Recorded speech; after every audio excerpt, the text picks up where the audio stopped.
snack.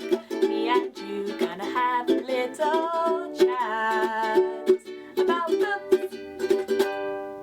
Hi guys, so I'm here today to do a book review, and the book that I'm going to be reviewing is one of my most anticipated releases of this year, and it is Armada by Ernest Cline. I was super excited for this to come out after having read Ready Player One and absolutely loved it. I gave Ready Player One a 5 out of 5 stars.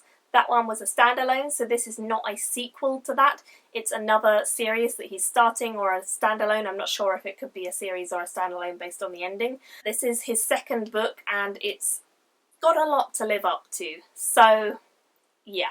Let's get into what I thought of this. This book is quite similar version of the book Ender's Game. If any of you guys have ever read Ender's Game or seen the film, you can probably guess what's going to happen in this book with fairly detailed accuracy.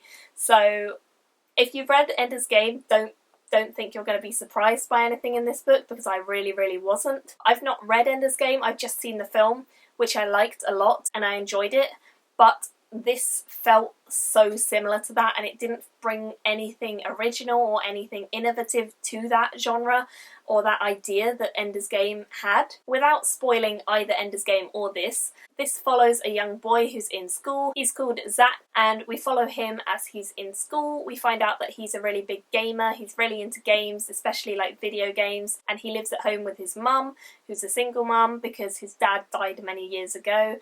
And we sort of follow him on this morning when he looks outside and he thinks that he sees a massive spaceship, which is from a game that he plays online, and he thinks that he sees that outside the school window. He's not sure what's going on because obviously it's a game. He thinks, oh, I've been playing too much of it, what's going on, it can't possibly be real. And then we get to see that actually things might not be as fake as they seem, and he might actually have discovered something and be onto something when he'd seen this airship. So it goes on from there, and we follow Zach and his character as he goes on this kind of very crazy adventure involving spaceships and games and references to all sorts of pop culture. So yeah, that's kind of Ernest Cline's signature, is a lot of referencing. Ready Player One is largely focused on 80s references, which was amazing. It was so well integrated and so well done. Armada focuses on references from the 80s up to the present day, so we do get references to things like the Oculus Rift and the Avengers films and various other things like that I was able to recognise, which I liked. But I felt like the referencing was kind of slipped in a little bit too much in places, and it was a little bit overdone in places. There were some passages of speech and things like that where he literally just copied another book's speech or a TV show or something like that. And although if you had got that and you'd figured it out, it would have been fun, there was just so much of it that you didn't need to slip in all of this information in one go. So there were a lot of references that I didn't feel were entirely necessary or entirely fluent in the way that they were slipped into the story. But I did appreciate that they were more modern, and so I could get more of them. The writing style of this book is a lot more fast and furious than Ready Player One. To me, this felt like a YA. It felt like there were moments of insta-love and there were moments of cliche YA tropes. It did feel more YA than adult to me, even though it does have a lot of references to adult content and stuff. It didn't feel like an adult read to me, whereas Ready Player One really did. I couldn't say exactly what it was. I couldn't exactly pin it down, but it just felt a little bit more juvenile to me. The story did not feel as fleshed out or developed or well thought out as Ready Player One. It did feel a little rushed in places. It was fun. It was really fun to read. I never had an issue picking it up. It was more that I just didn't feel like it was original enough. I didn't feel like it was the quality and calibre that I was expecting from Ernest Cline, because I knew that he was a great writer from having read Ready Player One, and so I think he kind of set himself up for failure by writing Ready Player One as his first book, because honestly that one is amazing.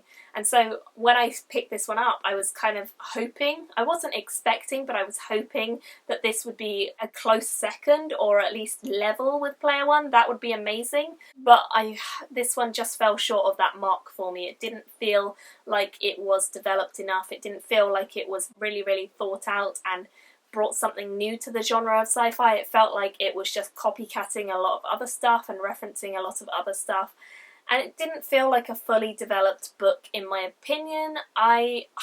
it's a tough one because I really did enjoy when I was reading it, but then talking with the people I was doing a buddy read with, we all agreed that it didn't feel like its own concept or its own book. It had so many elements that were taken from other things and really similar to Ender's Game in particular, that it just didn't feel unique enough, and it didn't feel like anything completely fresh or modern or anything. So yeah, unfortunately I couldn't love this one. I thought it was still fun, and I'd say that if you want a fun sci-fi read and you've not read Ender's Game, then this one's definitely a fun one, because I think if you've not read Ender's Game, you'll not anticipate what's going to happen. But if you have read Ender's Game or you have seen Ender's Game, it's probably not worth paying out for the hardback, in my opinion, unless you love Ernest Cline and you just really want all the referencing and stuff like that. It's a tough one because there were certain elements of it that I did really enjoy and certain moments that I felt were really fun, but it just wasn't great as a whole. One point I would mention is that I actually listened to the audiobook of this, which is narrated by Will Wheaton, and I thought that he did an excellent job with the narration. He made things a lot more fun and a lot more realistic and entertaining, and sort of made you feel as though you were actually watching what's going on as opposed to just reading about it. And I know that there were some moments where there was like a list or something like that, and he did that in an entertaining way, whereas reading it I think would have been more boring.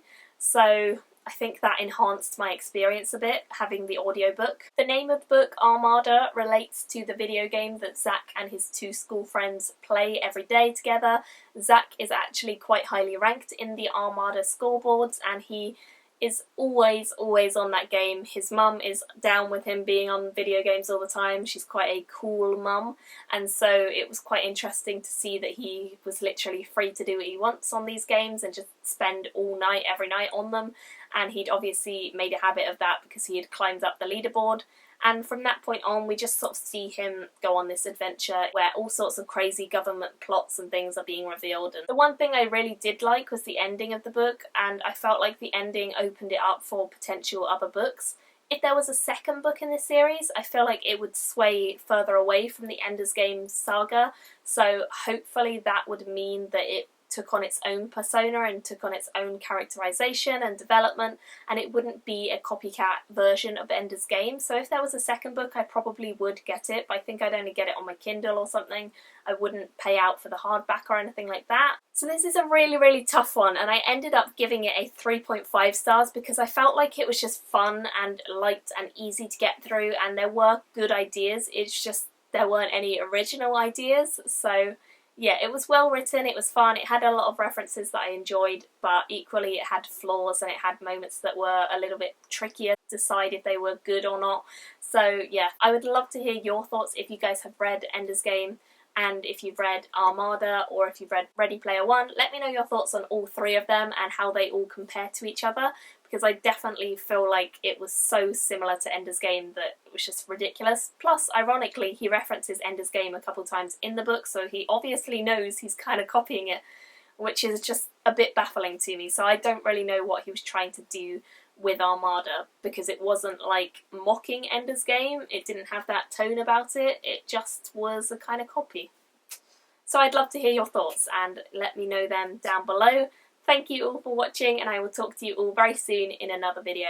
Bye! And you gonna have a little chat about the